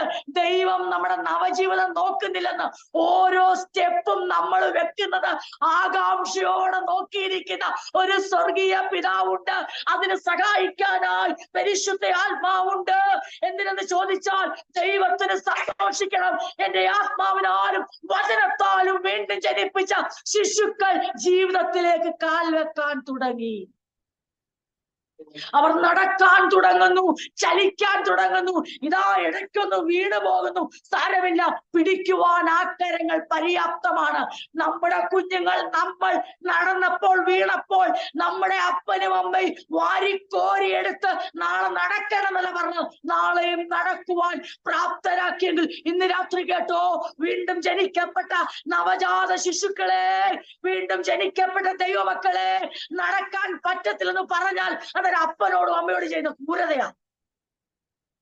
എന്നാൽ നടക്കാം, അപ്പൻ എന്നെ ശ്രദ്ധിച്ചാ മതി, നോക്കിയാ മതി എന്ന് പറയുന്ന അവരോട് കാണിക്കുന്ന ഏറ്റവും വലിയ ആദരവാണെങ്കിൽ ഇന്ന് രാത്രി നമുക്ക് വിളിച്ചു പറയാം, അപ്പാ ഞാൻ ആ പുതിയ ജീവിതത്തിൽ നടക്കാം, ആ പുതിയ ജീവിതത്തിലേക്ക് ഞാൻ നടക്കാം, ഞാൻ കാലെടുത്തു വെക്കാം, എന്റെ ജഡിക വികാരങ്ങളെ ഞാൻ നിർജീവമാക്കാം, എനിക്ക് എന്റെ അതേ ഇഷ്ടത്തിന് വേണ്ടി എന്റെ അവയവങ്ങളെ വിട്ടുകൊടുക്കണ്ട, എനിക്ക് കോപവും ക്രോധവും ചരിച്ചു വെക്കണ്ട.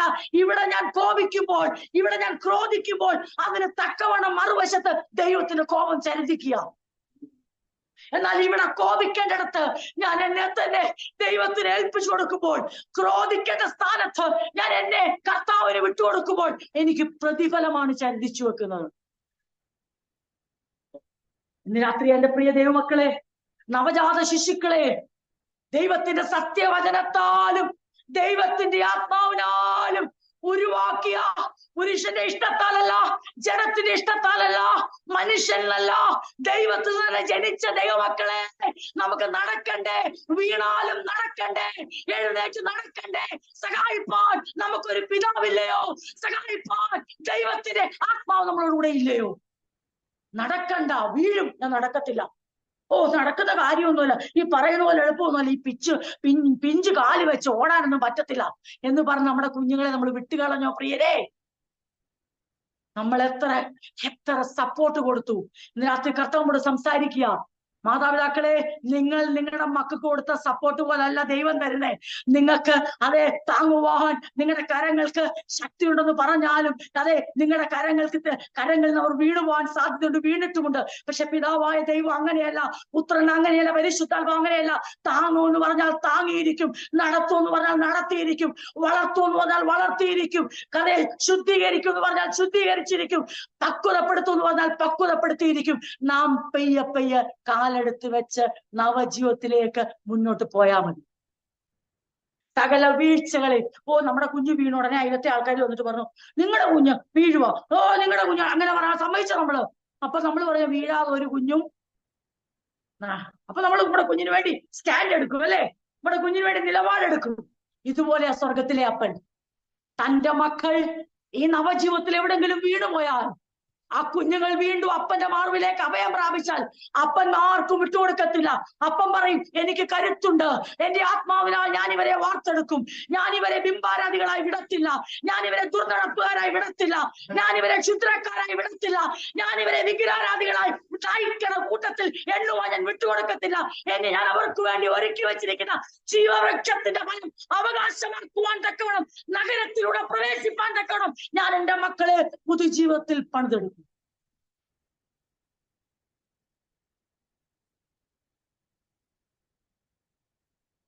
കാരണം എന്താ? 10-ാം വാക്യം, തന്നെ സൃഷ്ടിച്ചവന്റെ പ്രതിമ പ്രകാരം.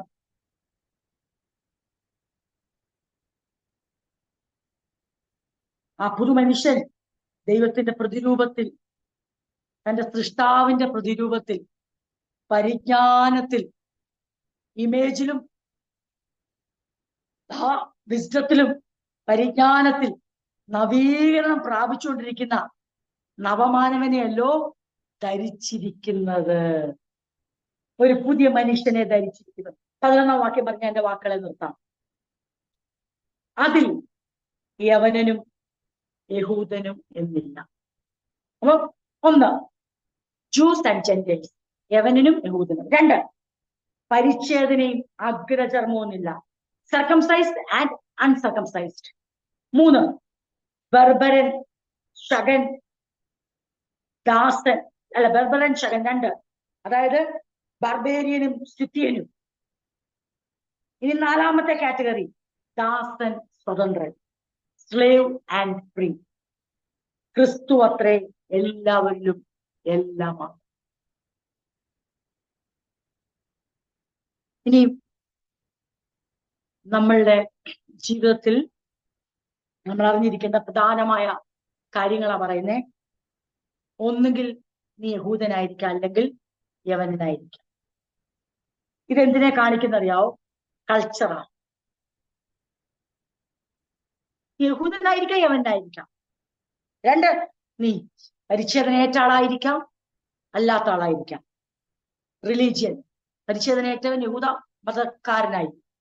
നിന്റെ റിലീജിയൻ ഏതായിക്കോട്ടെ, കൾച്ചർ ഏതായിക്കോട്ടെ. ബാർബേരിയനും അല്ലെങ്കിൽ ബർബരനും ശകനും എന്ന് പറഞ്ഞാൽ, ശകുൻ എന്ന് പറഞ്ഞാൽ സിവിലൈസ്ഡ് ആൻഡ് അൺസിവിലൈസ്ഡ്, പരിഷ്കൃതനും അപരിഷ്കൃതനും. പരിഷ്കൃതനായേക്കാം, ഒരുപക്ഷെ അപരിഷ്കൃതനായേക്കാം, സിവിലൈസ്ഡ് ആയിരിക്കാം, അൺസിവിലൈസ്ഡ് ആയിരിക്കാം. 4-ാമത്തെ കാറ്റഗറി, ഒന്നെങ്കിൽ നീ ദാസന്മാരുടെ കൂട്ടത്തിൽ നിന്ന് ഒരാളായിരിക്കാം, അല്ലെങ്കിൽ യജമാനന്മാരുടെ കൂട്ടത്തിൽ ഒരാളായിരിക്കാം. ഒനോസിമോസ് ദാസന്മാരുടെ കൂട്ടത്തിലുള്ള ആളായിരുന്നു, ഫിലമോൻ യജമാന്റെ കൂട്ടത്തിലുള്ള ആരായിരുന്നു. ഡസന്റ് മാറ്റർ, ഇതൊന്നും വിഷയമല്ല. പിന്നെന്തോ വിഷയം? ക്രിസ്തു അത്രേ എല്ലാവരിലും എല്ലാം. എന്നൂടെ പറയുന്നു, ഒന്നുകിൽ നീ യഹൂദനായിരിക്കാം, അല്ലെങ്കിൽ യവനനായിരിക്കാം. ഐദർ ഗ്രീക്ക് ഓർ ജൂ. ഏത് കൾച്ചറിലായിക്കോട്ടെ, ഇവിടെ അത് വിഷയമല്ല. ഒന്നുകിൽ പരിച്ഛേദന ഏറ്റ ആളായിരിക്കാം, യഹൂദ മതത്തിലുള്ള ആളായിരിക്കും, 8-ാം നാൾ പരിച്ഛേദന അല്ല, പരിച്ഛേദന ഏൽക്കാത്ത ആളായിരിക്കാം. ഏത് റിലീജിയൻ ആയിക്കോട്ടെ, ഇത് ഇവിടെ ഒരു വിഷയമേ അല്ല, സഭയ്ക്കകത്തൊരു വിഷയമേ അല്ല. 3, ഒന്നുകിൽ ബർബേറിയൻ ആയിരിക്കാം, അല്ലെങ്കിൽ സ്കിത്യൻ ആയിരിക്കാം, അല്ലെങ്കിൽ ശകനായിരിക്കാം. അതായത് പരിഷ്കൃതനായിരിക്കാം, അപരിഷ്കൃതന, ഭയങ്കര സിവിലൈസ്ഡ് ഒരു സ്ഥലത്തു നിന്നോ, അല്ലെങ്കിൽ അൺസിവിലൈസ്ഡ് ആയിരിക്കാം. ദൈവസഭയ്ക്കകത്ത് ഇത് കൊണ്ടുവരണ്ട. 4, ദാസനേസിമോസ് ആയിരിക്കാം, ഫിലമോൻ ആയിരിക്കാം, അല്ലെ? സ്ലേവ് ആകാം, ഫ്രീ ആകാം, അല്ലെങ്കിൽ യജമാനൻ. അതിന്റെ അർത്ഥം എന്നാ? സോഷ്യൽ പൊസിഷൻ എന്തുമായിക്കോട്ടെ. 1, culture. 2, religion. 3, civilised or uncivilised. 4, social position. ഇതിലെ ഈ 4 കാറ്റഗറി എടുത്തു. ഈ 4 കാറ്റഗറിയില് ഈ പറയുന്ന, ഇപ്പുറത്ത് പറയുന്ന യഹൂദൻ, യവനൻ, പരിചരണക്കാരൻ, അഗ്രചർമ്മി, ബാർബേരിയൻ, അതായത് ശകൻ, അല്ലേ നമ്മളിതിനകത്ത്? ഇതായിക്കോട്ടെ. ഇനി സ്ലേവ് അല്ലെങ്കിൽ ഫ്രീ. ഈ ഭാഗം ഇത്രയും വായിക്കുമ്പോൾ നമ്മൾ ഈ കൂട്ടത്തിൽ ഏത് കൂട്ടത്തിലായിക്കോട്ടെ പറയുകയാണ്, ഇത് ഇങ്ങനൊന്നും എന്തുമില്ല, ക്രിസ്തു അത്രേ എല്ലാവരിലും എല്ലാം. അത് Christ is all that matters. And he lives in all of us. ഇതാണ് ദൈവം ആഗ്രഹിക്കുന്ന സഭയുടെ standard. No matter who you are, no meaning of your past identity. അതൊന്നും ഇവിടെ ബാധകമേ. അതുകൊണ്ട് ഇന്ന് രാത്രി നമ്മുടെ ഹൃദയങ്ങളെ ദൈവസ്ഥനിൽ നാം സമർപ്പിച്ചു പ്രാർത്ഥിക്കാൻ ഒരുങ്ങുമ്പോൾ അപ്പോസ്തലനായ പൗലോസ് കൊലോസ്യരോട് പറയുന്നു, നിങ്ങൾ പുതിയ മനുഷ്യനെ ധരിച്ചിരിക്കുക. ഈ പുതിയ മനുഷ്യനോടാ പറയുന്നേ. ഒരു പക്ഷെ നീ എവിടുന്ന് വന്നായിരിക്കാം? യഹൂദന്മാർ 8-ാം നാളിൽ പരിച്ഛേദനയൊക്കെ യഹൂദനിൽ നിന്ന് വന്ന അല്ല, യവനായ കമ്മ്യൂണിറ്റിന്ന്. പക്ഷെ നീ ആരാ? പുതിയ മനുഷ്യൻ. നീ ഒരു പരിഷ്കൃതനായിരിക്കാം, അപരിഷ്കൃതനായി. പക്ഷെ നീ ആരാ? നീ പുതിയ മനുഷ്യൻ. നീ ദാസ കുടുംബത്തിൽ നിന്ന് വന്നായിരിക്കാം, യജമാനന്റെ കുടുംബത്തിൽ നിന്നതായിരിക്കാം. നീ ഫിലോമോന്റെ മോനായിരിക്കാം, ഒലോസിമോസിന്റെ മോൻ. നീ ഫിലോമോനാകാം, ഒലോസിമോ. It doesn't matter, no matter who you are. പക്ഷെ നീ ആരാന്നൊരു ബോധ്യം വേണം. നീ പുതിയ മനുഷ്യൻ. നീ പരിച്ഛേദനക്കാരനായിരിക്കാം, അഗ്രചർമ്മിയായിരിക്കാം. It doesn't matter, no matter who you are. പക്ഷെ മാറ്റർ ചെയ്യുന്നൊരു കാര്യമുണ്ട്, നീ പുതിയ മനുഷ്യനാണോ? ഇന്ന് രാത്രി കണ്ണുകളെ അടച്ച് പ്രാർത്ഥിക്കാനായി നമ്മുടെ ഹൃദയങ്ങളെ ഒരുക്കുമ്പോൾ നമുക്കൊരു ചോദ്യം ചോദിക്കാം. ഞാൻ ഇപ്പോഴും എന്റെ പഴയ ഐഡന്റിറ്റിയെ പിടിച്ചുകൊണ്ടിരിക്കുകയാണോ? ഞാന് ഭയങ്കര പരിഷ്കൃതമായ ഒരിടത്തുനിന്ന് വന്നതാ. ഞങ്ങള് ഇത്രാമത്തെ വയസ്സിൽ വളരെ ചെറുപ്പത്തിലെ മാമോദിസ ഏറ്റവരാ. അതാണോ നമ്മൾ മുറുകെ പിടിച്ചിരിക്കുന്നത്? ഞങ്ങൾ പിന്നെ ചെറുപ്പത്തിലെ യേശുവിനെ അറിഞ്ഞതാ. പിന്നെ വിശ്വസിച്ചൊന്ന് സ്നാനപ്പെടാത്ത ഒറ്റ കുറൂടെ ഉള്ളായിരുന്നു. അതാണോ നമ്മുടെ മനോഭാവം? നിങ്ങളെ പോലെ അല്ലാത്തോണ്ട് ഞാൻ ദൈവത്തെ വാഴ്ത്തുന്നത് പരീക്ഷന്റെ മനോഭാവമാണോ? നമ്മൾ എവിടെയാണ് പിടിച്ചു തൂങ്ങുന്നത്? ഞങ്ങളുടെ വീട്ടിൽ പണ്ടേ യജമാനന്മാരുടെ ഒരു വീടാണ് ഞങ്ങളുടേത്.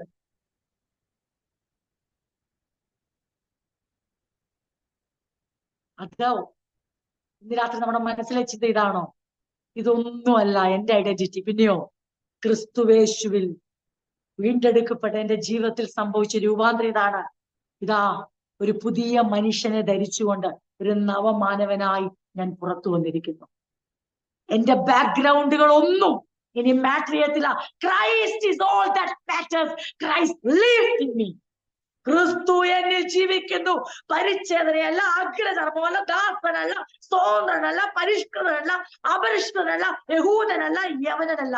പിന്നെയോ ഇതൊന്നും ഇപ്പൊ എനിക്ക് ചിന്തിക്കാൻ, ഇതൊന്നും എന്റെ ചിന്തയെ പോലുമില്ല. ഇതൊന്നും ഒരു വാല്യൂ തരത്തില്ല. ഇതൊന്നും പാപത്തിൽ നിന്ന് രക്ഷിച്ചിട്ടില്ല, രക്ഷിക്കത്തുമില്ല. പിന്നെയോ ക്രിസ്തു അത്രേ എന്നിലെല്ലാമായിരിക്കുന്നത്. Christ is all that matters. അങ്ങനെയുള്ള ജനമായി നമുക്ക് ഈ തലമുറയിൽ ജീവിപ്പാൻ കർത്താവ് നമ്മളെ സഹായിക്കട്ടെ. ബാക്കിയെല്ലാം പരിചയപ്പെടുത്താനോ പറയാനോ ഇന്ന വീട്ടിലാണ്, എന്റെ വീട് ഇന്നതാണ്, ഈ കുടുംബത്തിലാണ് പറയുന്ന തെറ്റാന്നല്ല പറഞ്ഞേ. അതായത് ഒരാളെ പരിചയപ്പെടുത്തുന്ന ഇന്നടത്തെയാണ് എന്ന് പറയുന്ന ഒരു ഇൻട്രൊഡ്യൂസിങ്ങിനോ നമ്മൾ ഒരു ഭാഗമോ ഒരു പ്രദേശമോ ഒരു സ്ഥലമോ ഒരു വീട്ടിന്റെ പേരോ പറയുന്നതാണ് പറഞ്ഞ. പക്ഷെ ഇതൊന്നും മാറ്റർ ചെയ്യുന്ന കാര്യമല്ല. ഇതൊന്നും ക്രിസ്തുവേശു നമ്മളെ ആരുമാക്കുന്നില്ല. ക്രിസ്തുവേശു നമ്മളിൽ ഉള്ളതാണ് നമ്മളെ അതേ പുതിയ മനുഷ്യനാക്കി തീർക്കുന്നത്. ആ നവമാനവനെ ധരിച്ചുകൊണ്ട്. എന്താ നവമാനവന്റെ പ്രത്യേകത? ആരുടെ പ്രതിമപ്രകാരം ഇമേജാണ്? സൃഷ്ടിച്ച ദൈവത്തിന്റെ ഇമേജിലും ആ പരിജ്ഞാനത്തിലും വളർന്നു വരുന്ന ഒരു ന്യൂ എന്താ പറയുക മാനായിട്ട് ഒരു പുതിയ മനുഷ്യൻ. ആ മനുഷ്യനോട് പറയുകയാണ്, പുതിയ മനുഷ്യ, നിനക്ക് വേണ്ടി ദൈവം വെച്ചിരിക്കുന്ന പുതിയ ജീവിതത്തിനായി നീ വളരെയധികം അതെ ശക്തിയോടെ ആഗ്രഹത്തോടെ ദൈവാശ്രയത്തോടെ മുന്നേറുക. ആ പുതുജീവിതത്തിന്റെ ഓരോ പ്രവൃത്തികൾക്കും തക്ക പ്രതിഫലം തരുവാൻ വരുവാനുള്ളവൻ വേഗം വരും. ഈ വചനങ്ങളാൽ ദൈവം നമ്മെ അനുഗ്രഹിക്കുമാറാകും.